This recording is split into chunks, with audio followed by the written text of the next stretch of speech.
নমস্কার বন্ধুরা, home of test চ্যানেলে আপনাদের সবাইকে স্বাগত। রাঙা আলুর মালপোয়া, পান্তুয়া অনেক কিছুই তো খেয়েছেন, একবার এইভাবে পায়েস করে অবশ্যই খেয়ে দেখবেন।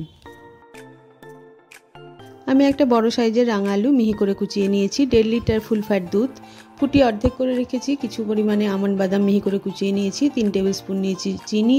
কয়েকটা কেশরকে আমি দুধে ভিজিয়ে রেখেছি। 4টে এলাচ থেতো করে নিয়েছি। 2 টেবিল স্পুন নিয়েছি কনডেন্স মিল্ক, 1 টেবিল স্পুন ঘি আর সাজাবার জন্য কয়েকটা চেরি।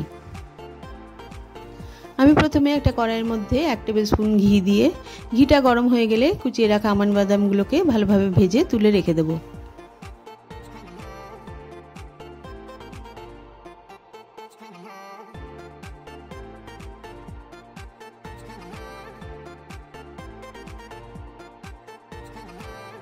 এবারে ওই কড়াইয়ের মধ্যে দিয়ে দিলাম আরও 1 টেবিল স্পুন ঘি। ঘিটা গরম হয়ে গেলে থেতো করে রাখা ছোটো এলাচগুলো দিয়ে দিলাম।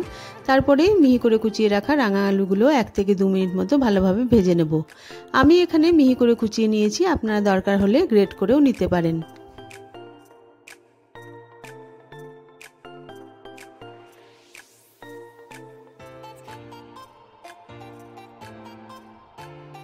এবারে দিয়ে দিলাম ঘন করে একটু ফুটিয়ে রাখা দুধটা। তারপরে দিয়ে দিলাম দুধে ভেজানো কেশরটা দিয়ে 10 থেকে 15 মিনিট মতো একটু আঁচটা কমিয়ে আমি রাঙা আলুগুলো সেদ্ধ হওয়ার জন্য রেখে দেবো।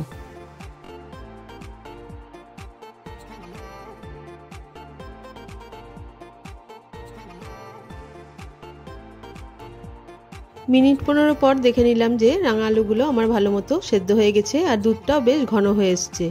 এরপরে আমি একে একে দিয়ে দিলাম চিনি আর কনডেন্স মিল্কটা।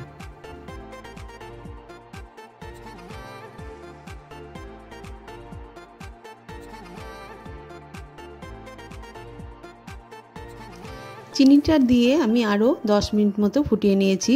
পায়েসটা বেশ আরও অনেকটা ঘন হয়ে গেছে। সবশেষে আমি ভেজে রাখা বাদামগুলো দিয়ে আরেকবার ভালোভাবে মিশিয়ে নিয়ে গ্যাসটা বন্ধ করে দেবো। ভিডিওটা দেখার জন্য সকলকে ধন্যবাদ। রাঙা আলুর পায়েস অবশ্যই একবার করে দেখবেন এবং কমেন্ট করে জানাবেন কেমন লাগলো। রাঙা আলুর মালপোয়া অসাধারণ খেতে হয়, আমি আগে করে দেখিয়েছি, লিঙ্কটা ডেসক্রিপশন বক্সে দিয়ে দেবো।